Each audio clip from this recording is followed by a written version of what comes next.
একদিন আমরা ছিলাম না, আজকে আছি, আবার একদিন থাকবো না। সমস্যা পার্থক্যটা কোথায়? পার্থক্যটা হলো ওই যে খাঁচার ভিতর চিন পাখি, এটা যতদিন থাকবে ততদিন আপনি আমি আছি। যেদিন এই পাখি আপনাকে আমাকে ছেড়ে চলে যাবে, সেদিন আপনি আমার নামের আগে একটা শব্দ যুক্ত হবে, মরহুম। কথা বলেন না কেন? তার মানে he is dead, I am a dead, you are dead. আপনি আমি আমরা সবাই মৃত। মরার পরে ঠিকানা কোথায়? কবর এত ভয়ঙ্কর। আল্লাহ রাব্বুল আলামিন বলেছে, বান্দা এখনো সময় আছে, আমার প্রিয় গোলামদের সাথে যুক্ত হও, নিজের জীবনের চিন্তার পরিবর্তন ঘটাও। কারণ এই দুনিয়াতে তুমি টাকা দিয়ে, পয়সা দিয়ে, ঘোষ দিয়ে সব লুকাতে পারো, কিন্তু দু চোখ কাটার পরে কোনো লুকাতে পারবে না। কোরআন শরীফ আমার সামনে 30 পারা সূরা ইনফিতরের মধ্যে আল্লাহ বলেছেন, ওয়া ইদাল কুবুরু বুসিরাত আলিমাত নাফসুম মা কদ্দামাত ওয়া আখখারাত। জোরে জোরে বলুন না আল্লাহু আকবার।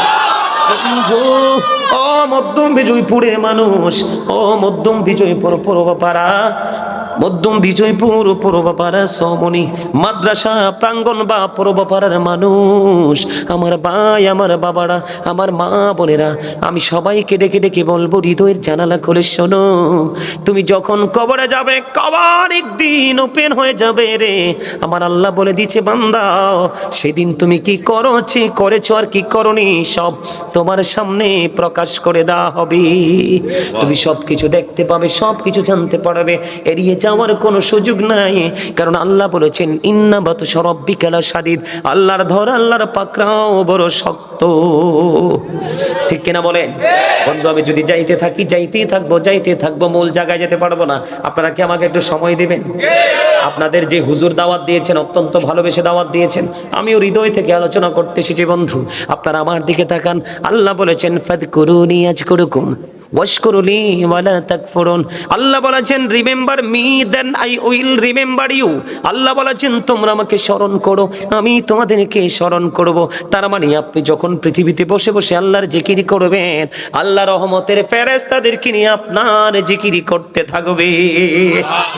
জোরে জোরে কন্যা সুবহানাল্লাহ। আল্লাহ বলেছেন, ওয়াশকুরুলি ওয়ালা তাকফুরুন, তোমরা আমার প্রতি কৃতজ্ঞ হও, অকৃতজ্ঞ হও না। আজকে মধ্যম বিজয়পুর পূর্বপাড়ার মানুষ, আপনাদেরকে বলছি বন্ধু, আপনারা যারা জান্নাতের বাগানে এসেছেন, আপনারাই হলেন কৃতজ্ঞ। আজান দিলে যারা মসজিদে চলে যায়, তারাই হলো কৃতজ্ঞ।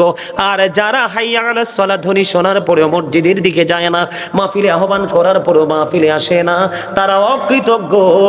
তাদের জন্য ভয়াবহ অবস্থা অপেক্ষা করছে। অবস্থা নিয়ে একটু আলোচনা করব, তবে পরে মনে রাখবেন, আপনারা আমাকে মনে করিয়ে দিবেন। বন্ধু, আল্লাহ বলেছেন, ইয়া আইয়ুহাল্লাযীনা আমানু যকুরুল্লাহা যিকরান কাসীরা ওয়াসাব্বিহুহু বুকরাতাও ওয়াসীলা। আল্লাহ বলেছেন, হে ঈমানদারগণ, তোমরা বেশি বেশি করে আমার জিকির করো, সকাল টু সন্ধ্যা আল্লাহর পবিত্রতা ঘোষণা করো। ওয়ার্ডার কার? এবার জিকিরটা করতে হবে কেমনি? ফাজকুরুল্লাহা কিয়ামান, দাঁড়িয়ে আল্লাহর জিকির করো, কুউদান, বসে আল্লাহর জিকির করো, ওয়া আলা যুনুবিকুম, শুয়ে শুয়ে জিকির করো। তারপরেও জিকির থেকে দূরে থাকা যাবে না। বন্ধুরে আমার নবী, আপনার নবী তো জাহানের বাদশা নবী, তিনি বললেন, যখন তোমরা জান্নাতের বাগানে আসা যাওয়া করো, তখন ওখান থেকে তোমরা কিছু ফল খেয়ে নিও। ইয়া রাসূলুল্লাহ, ইয়া হাবিবাল্লাহ, নবী গো, ও প্রাণীর নবী, জান্নাতের ফলটা কি গো? আমার নবী বলেছেন, সুবহানাল্লাহ ওয়াল হামদুলিল্লাহ লা ইলাহা ইল্লাল্লাহ, সুবহানাল্লাহ ওয়াল হামদুলিল্লাহ লা ইলাহা ইল্লাল্লাহ, লা ইলাহা ইল্লাল্লাহ, লা ইলাহা ইল্লাল্লাহ। নবী আমার নূরের পুতুল, জগৎ করলেন ও জালা। নবী আমার নূরের পুতুল, জগৎ করলেন ও জালা। রোজ হাসরে করবেন তিনি উম্মতের ফয়সালা। সুবহানাল্লাহ আলহামদুলিল্লাহ লা ইলাহা ইল্লাল্লাহ, লা ইলাহা ইল্লাল্লাহ, লা ইলাহা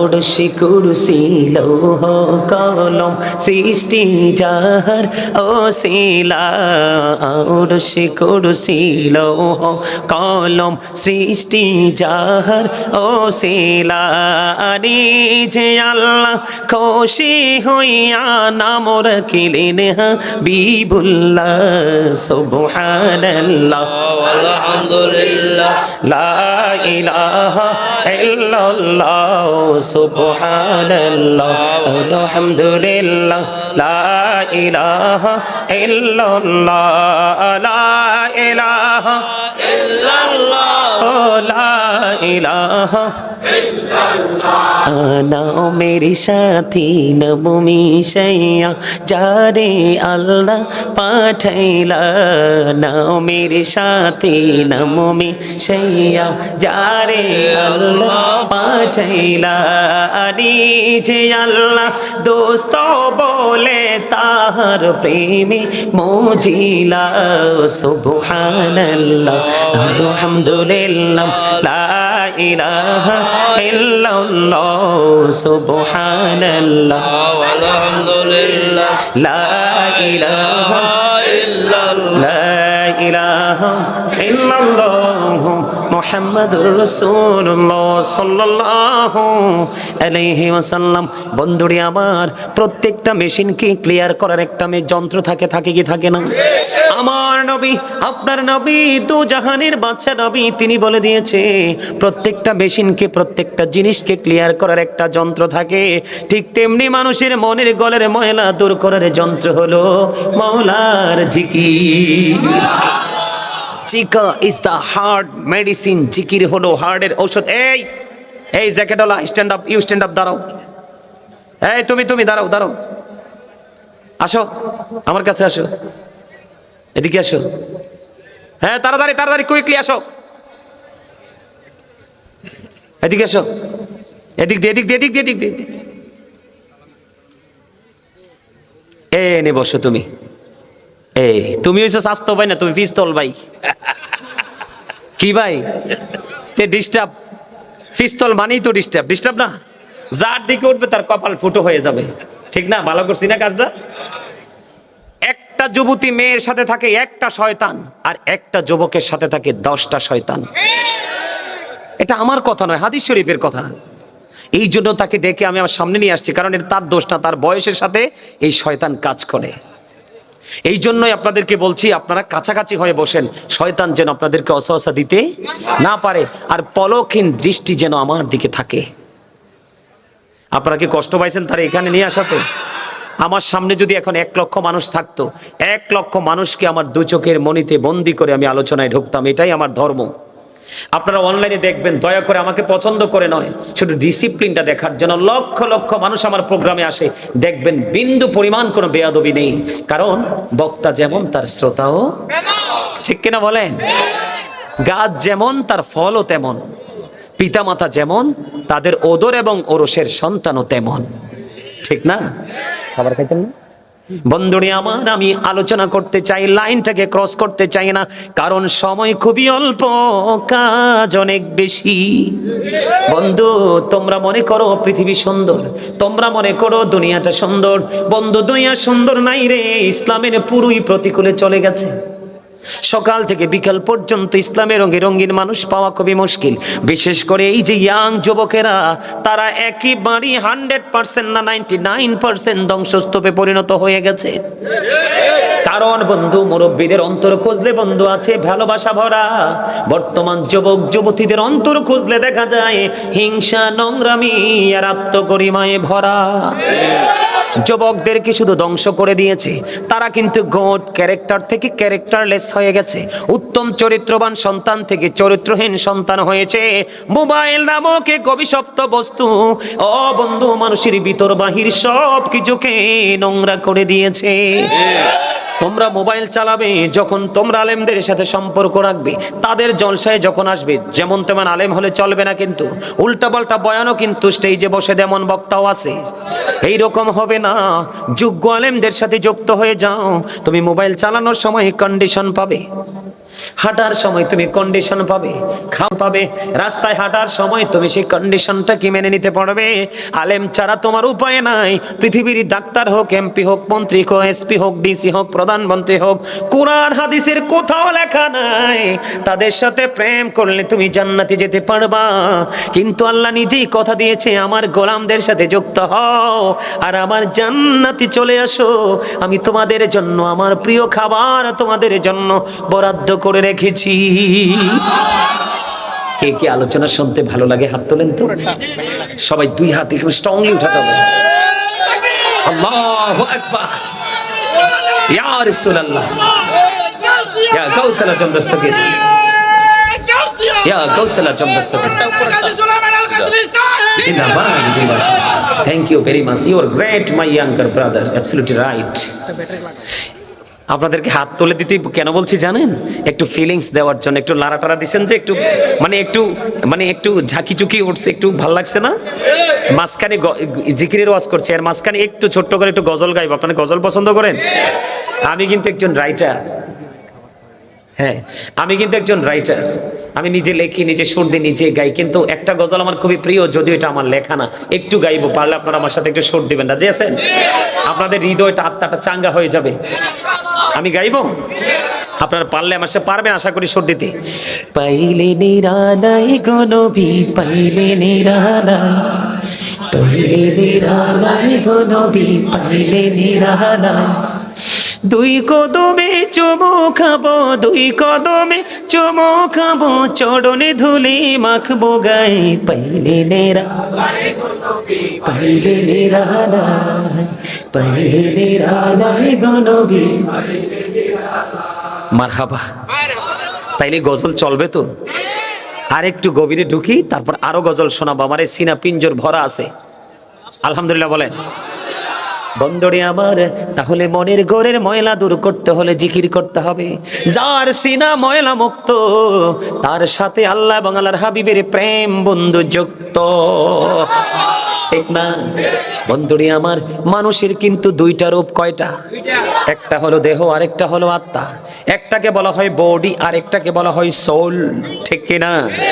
কথা বুঝবা, বিশেষ করে ইয়াং মেন তোমাদেরকে বলছি, এই কথাগুলো তোমাদের বেশি জানা প্রয়োজন। কারণ তোমরা মোবাইল নামক বস্তুর যুক্ত থেকে ধ্বংস হয়ে যাচ্ছ। তোমরা জানো না যৌবনকালে যারা আমল করে আল্লাহ তাদেরকে কত ভালোবাসে। জিব্রাইল বলেছে, যুবক তোমরা সবাই শোনো গো, বৃষ্টির ফোঁটাগুলো আমি জিব্রাইল গণতে পারি, নির্দ্বিধায় কোনো সমস্যা হয় না। কিন্তু যৌবনকালের আমল গণতে পারি না, কারণ এই আমলটা এত বড় পাওয়ারফুল, এত স্পিরিট। যুবকেরা রে, তোমরা সবাই শোনো, আল্লাহর হাবিব বলেছেন জবান দিয়েও জিকির করা যায়, রুহ দিয়েও জিকির করা যায়। মানে কলব থেকেও জিকির করা যায়, জবান থেকেও করা যায়।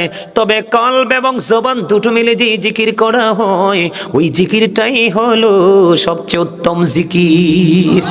জোরে জোরে বলেন না সুবহানাল্লাহ। আল্লাহর হাবিব সরকারে মদিনা তিনি বলেছেন, তোমরা যখন জিকির করো এমন ভাবে জিকির করো মানুষে দেখলে যেন তোমাদেরকে পাগল বলে। বন্ধু, জিকির বড় নেয়ামত। হাদিস শরীফের মধ্যে এসেছে বন্ধু, আল্লাহর হাবিব বলেছেন, কেউ যদি জিকির করতে করতে আল্লাহর দিকে 1 বিঘা পরিমাণে এগিয়ে যেতে চায়, আল্লাহ রাব্বুল আলামিন তার দিকে 1 গজ পরিমাণে এগিয়ে আসে। বন্ধু, ও মধ্যম বিজয়পুরের যুবক বন্ধুরে, তোমরা জিকির থেকে দূরে চলে গেছো। তোমাদেরকে বোঝানোর জন্য বলছি, না হয়ে বলতাম না। আল্লাহর হাবিব বলেছেন, কেউ যদি জিকির করতে করতে আল্লাহর দিকে 1 হাত পরিমাণ এগিয়ে আসে, আল্লাহ তার দিকে 2 হাত পরিমাণ এগিয়ে আসে। এরে বিজয়পুরের যুবক, এখন যদি তোমাদেরকে কেউ প্রশ্ন করে রে যে তুমি বলো তো তোমার আল্লাহ এখন কি করে, তোমরা বলে দিতে পারবা? আমি আজকে তোমাদেরকে শিখিয়ে দিয়ে যাই, তোমরা বলে দিবা এখন আল্লাহ কি করে, সেটা আমি কনফিডেন্সলি বলতে পারবো। বলো বলো গো, আল্লাহ এখন কি করে, তুমি বলে দিবা। যদি তুমি জিকিররত অবস্থায় থাকো, তোমাকে যদি কোনো মানুষ প্রশ্ন করে বলে, বন্ধু আব্দুল কুদ্দুস রে তুই বল না তোর আল্লাহ এখন কি করে, তুমি সরাসরি উত্তর দিয়ে দিবে যে আমি এখন তখন বলতে পারি আমার আল্লাহ আমার জিকির করে। এটা আমার কথা নয় বন্ধু, হাদিস শরীফের মধ্যে এসেছে। আল্লাহর হাবিব সরকারে মদিনা তিনি বলে দিয়েছেন, আমার কোন বান্দা যখন পৃথিবীর বুকে বসে বসে লোকাল কোন প্লেসে বসে বসে জিকির করে, হাবিব আপনি আমার উম্মত, আপনি আমার বান্দাগুলোকে জানিয়ে দেন আমি তাদের চাইতে উত্তম জলসায় আমি আমার বান্দার জিকির করি। আল্লাহর হাবিব বলে দিয়েছেন, হাবিব আপনি জানিয়ে দেন কেউ যখন আমার দিকে জিকির করতে করতে হেঁটে হেঁটে আসে, আমি আল্লাহ তার কাছে দৌড়ে চলে আসি। সুবহানাল্লাহ বলেন না, আর জোরে বলেন না সুবহানাল্লাহ। তার মানে আল্লাহ বলে বান্দা সারা জীবন খুঁজলেও তুমি আমাকে খুঁজে পাবা না, আমি নিজেই যদি তোমাকে ধরা না দেই। আল্লাহ বলেছে, হাবিব আপনি জানিয়ে দেন আমার বান্দা জিকির করতে করতে আমার খোঁজ করতে থাকে, খোঁজেও পাবে না রে, আমি নিজেই দৌড়ে এসে তার কাছে ধরা দিয়ে দেই। আল্লাহর হাবিব বলেছেন বন্ধু, হাদিস শরীফের মধ্যে এসেছে আল্লাহর বান্দা আল্লাহ সম্পর্কে যেমন ভাবে আল্লাহ ঠিক তার কাছে তেমন। আপনি যদি মনে করেন আমার আল্লাহ আপনার জন্য নেয়ামত, সত্যি আপনি যেদিকে যাবেন দেখবেন নেয়ামত।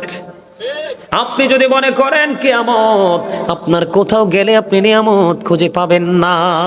এই জন্য বলেছি বন্ধু, জিকিরের মানেটা কি? জিকির হলো বন্ধু আরবি শব্দ, বাংলাতে বলা হয় স্মরণ করা, ইংলিশ এটাকে বলা হয় রিমেম্বার।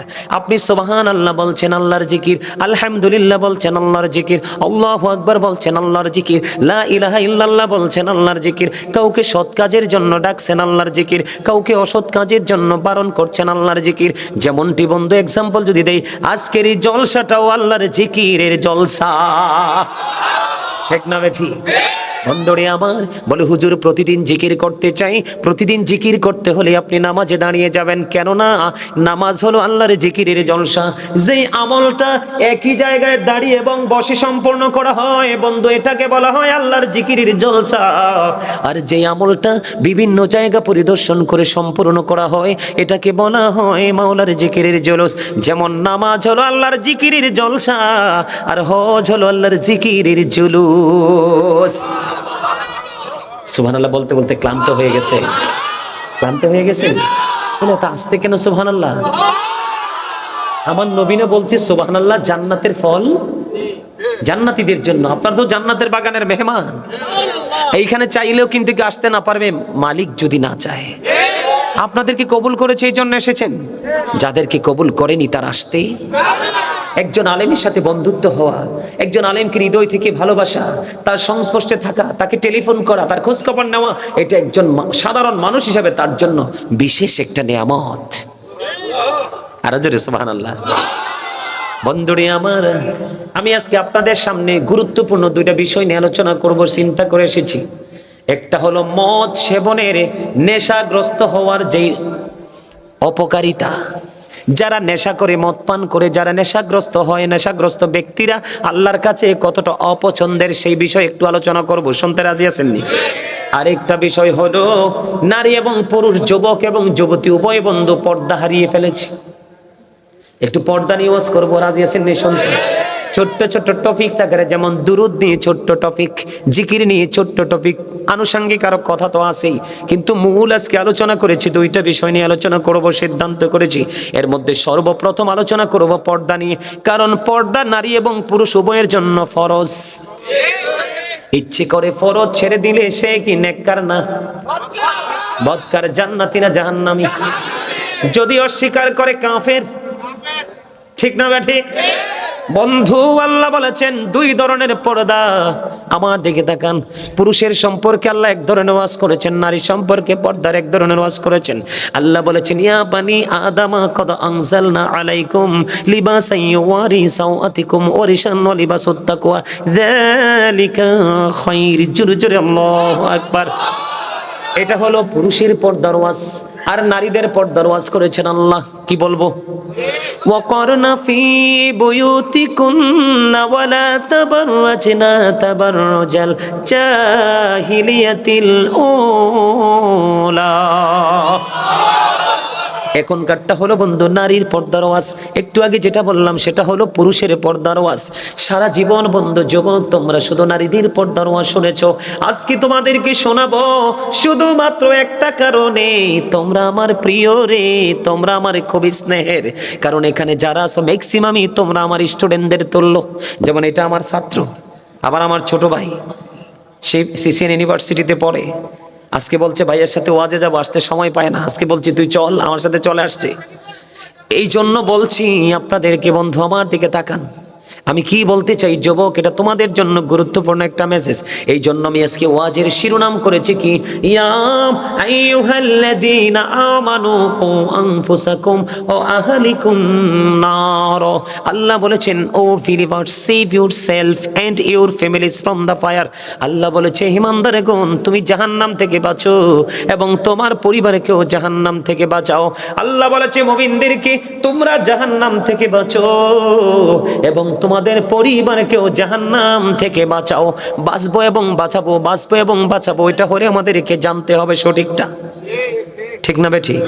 বন্ধুরে আমার, আমি আগে পুরুষের পর্দা নিয়ে ওয়াজ করতে চাই, রাজি আছেননি? আল্লাহ বলেছেন বান্দা আদম সন্তানের জন্য 3 শ্রেণীর পোশাক দিয়েছেন। কয় শ্রেণীর? একটা হলো লজ্জাস্থান ঢাকার পোশাক, আরেকটা হলো সাজের পোশাক, আরেকটা হলো তাকওয়ার পোশাক। আল্লাহ বলেছেন লিবাসুত তাকওয়া যালিকা খায়র, আল্লাহর কাছে সবচেয়ে উত্তম পোশাক হলো বন্ধু তাকওয়ার পোশাক। হুজুর তাকওয়ার পোশাকটা কি গো? ও যুবক বন্ধুরা তোমরা কষ্ট পেও না, তোমরা ম্যাক্সিমাম যুবকের পরনে জিন্স প্যান্ট। দয়া করে অতিরিক্ত কথা বলবেন না, হাসবেন না, মনোযোগ দিয়ে শুনবেন। কারণ বিবেকবান যারা তারা হৃদয় উজাড় করে শোনে, হৃদয়ের গভীর থেকে তাহারা এগুলোকে বন্ধু উপলব্ধি করে। আমার দিকে তাকান, ম্যাক্সিমাম যুবক ভাইদের পরনে দেখা যায় কারো পরনে লাল, কারো পরনে কালো, কারো পরনে গ্রিন, আছে না নাই? এই জিন্স প্যান্ট তোমরা জানো না, এটা 100% অভিশপ্ত পোশাক। বুখারী শরীফের মধ্যে এসেছে রে বিজয়পুরের যুবক, কেমন করে বুঝাইলে তোমরা বুঝবা।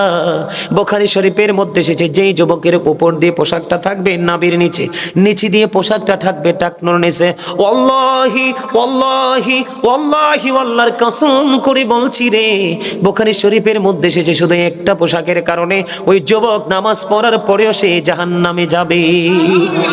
হুজুর কে জানতে বড় মনে চাই গো, কেন গো হুজুর তারা জাহান্নামে যাবে?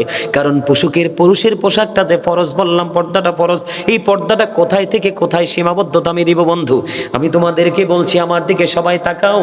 এই যে উপর দিক দিয়ে ইমানদার পুরুষের লুঙ্গি হোক, প্যান্ট হোক, পায়জামা হোক, টাইজার হোক, আর যেটাই হোক, উপর দিয়ে থাকতে হবে নাভি বরাবর অথবা নাভির উপরে, কিন্তু কোনোভাবে নাভির নিচে যেতে পারবে না, নিচের দিক দিয়ে থাকতে হবে টাকনোর উপরে।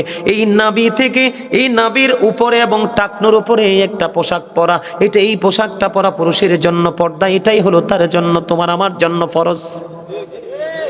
এটা কি?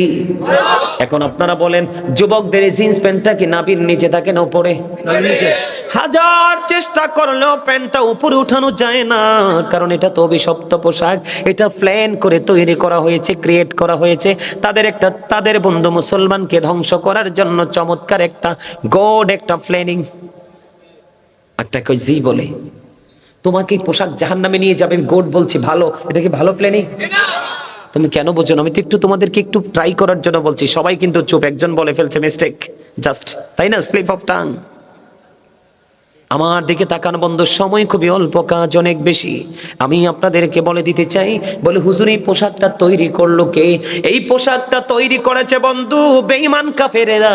সর্বপ্রথম কোন মুমিন এই পোশাক তৈরি করেনি, বাংলাদেশ তৈরি করেনি। বলে হুজুর সমস্যাটা কোথায়? আমি তোমাদেরকে বলি, আমরা যখন ব্রাশ করি, কি করি? আমরা এখন ব্রাশ করি, এই ব্রাশ কিন্তু আমাদের জন্য নয়, আমাদের জন্য ছিল মেসওয়াক। কে রে আমাদের হাত থেকে মেসওয়াকটা কেড়ে নিয়ে গেল? এই মেসওয়াকটা কেড়ে নিয়েছে বেঈমানেরা, কৌশল করে হাতে ব্রাশ তো ধরিয়ে দিল। আমাদের হাত থেকে নবীর প্রেমের সুন্নাহ মেসওয়াক হারিয়ে গেল। এবার আসো আমি তোমাদেরকে বলি, বাংলার আনাচে কানাচে চারপাশে ফোরকানিয়া মাদ্রাসা কোরআনের আওয়াজ হতো, কিন্তু এখন আর এই আওয়াজ নাই। কিন্ডারগার্টেন ইংলিশ মিডিয়াম, এটাও বেঈমানদের একটা অপকৌশল। ফুরকানিয়া মাদ্রাসাকে ধ্বংস করে দিয়েছে। ঠিক তেমনি ভাবে নারীর জন্য পাতলা পোশাক আর পুরুষের জন্য ছোট্ট পোশাক, এটাও বেঈমান কাফেরদের একটা বন্ধু অপকৌশল। আল্লাহ কোরআনে বলে দিয়েছে, ইমানদারদেরকে ডেকে ডেকে বলেছে, ইমানদারেরা তোমরা সাবধান হও। আল্লাহ বলেছে, ইন্নাল কাফিরিনা কানু লাকুম আদুওয়াম মুবিনা। আল্লাহ বলেছেন, the heretics are the eternal enemy of the believers. আল্লাহ বলেছে, ইমানদারদের প্রকাশ্য শত্রু হলো বেঈমানেরা। বেঈমানেরা চায় না মুসলমান সুখী হোক দুনিয়াতে এবং আখিরাতে। আপনারা ফিলিস্তিনের দিকে তাকান, ধ্বংস করে দিচ্ছে ইসরায়েলি ইহুদিরা, ঠিক না বেঠিক? আরো জোরে বলেন।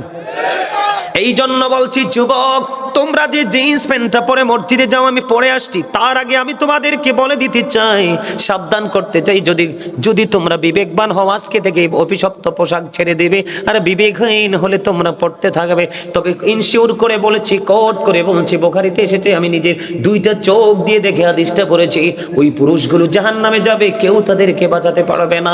3 শ্রেণীর মানুষকে আল্লাহ কিয়ামতের দিন ক্ষমা করবে না, দয়া করবে না, মায়া করবে না। আমার দিকে তাকাও বন্ধু।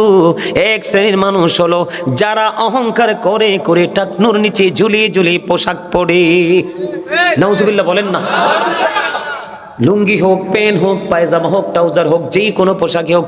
2 নাম্বার হলো যারা মানুষের উপকার করে খোটা দেয়। 3 নাম্বার হলো আপনাদের এদিকে দোকানপাট ব্যবসা বাণিজ্য করে কি করে না? দোকানদাররা কৌশলে কাস্টমারকে ঠকায় কিনা?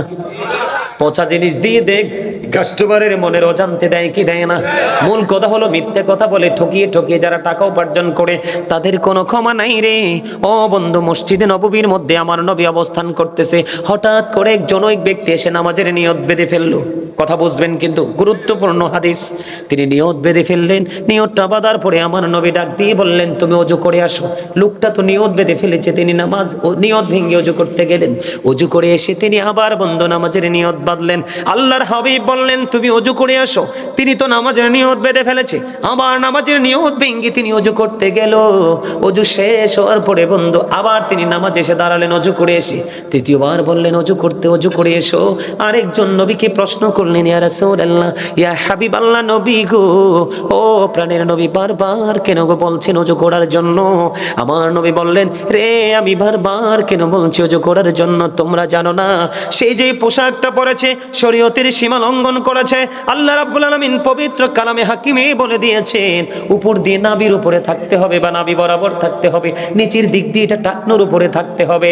রে যুবক রে দল, সে তো টাকনুর নিচে বারবার পোশাক পরে দিয়ে নামাজের নিয়ত বাঁধছে, কিয়ামত পর্যন্ত নামাজ পড়তে পারবে রে, তার নামাজ আল্লাহর দরবারে কবুল হবে না। জোরে জোরে বলুন না নাউজুবিল্লাহ। বিশেষ করে কালকে জুমার দিন আমি তোমাদেরকে বলে যাব, কালকে কেউ এই জিন্স প্যান্ট পরে তোমরা কেউ নামাজে যাও না। তার কারণ হলো তোমরা মনে মনে ভাববে হুজুর নিচে দিয়ে টাকনুর উপরে বটে দিব গো। আমার প্রশ্ন হলো, নিচটা তুমি বটে না হয়ে উপরে উঠাইয়া দেবা, কিন্তু কোমরটাকে উঠাইবার কোনো ক্ষমতা নাই, কারণ এটা জন্মই হয়েছে ছোট্ট হয়ে, ঠিক কিনা বলেন?